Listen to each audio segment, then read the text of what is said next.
Knows how costly a debate slip-up can be when you're on the campaign trail. Is seizing on this the right way to go? Because how damaging do you think this is going to be, the moment that is for Mitt Romney?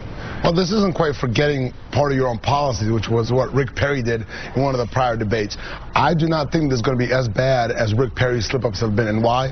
Because what Mitt Romney was saying is, hey, we've talked about this before. I've told you this time and time again. I know what my own book says, and it doesn't say what you, Rick Perry, are claiming it says.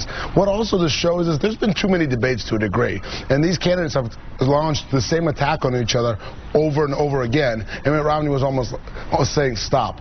You've already said this before. I've already answered it. Why are we going back there? I don't think it's as damaging as a lot of people are saying. But, Boris, if they continue to play up the bet perspective, does it fall into the lines of being a gaffe? Because it's part of that story that he's out of touch. He's a one-percenter.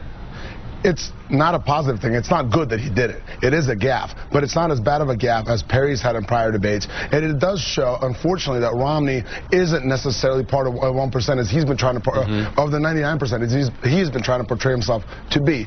But long term, Mitt Romney is a candidate who's put out a lot of points on the economy, has shown his past record in the private sector and the public sector, and that's what's important. It's not a gaffe about a small bet. That's not, I don't think that's a fair characterization. Mitt Romney is a character who's completely out of touch with average Americans. If you and I made a bet right now, Boris, we'd bet a six-pack or lunch. This man's betting $10,000. For a third of Americans, that's 4 months' salary. He wasn't actually betting $10,000. And the problem is that when you look back at Romney, this falls perfectly in line. The same person who said that corporations should be taxed as people. The same person that said that banks should be able to kick people out of their homes. It falls into a bigger and broader narrative about how out of touch he is, about the fact that his tax plan would give a windfall of $6.6 trillion to the wealthiest Americans. Alicia, if you actually watch the debate, Mitt Romney was not actually saying, let's bet, let's put $10,000 on the line. It was clear that what he knew that Rick Perry wasn't going to take any bet. It was a way of saying, I've answered this attack before.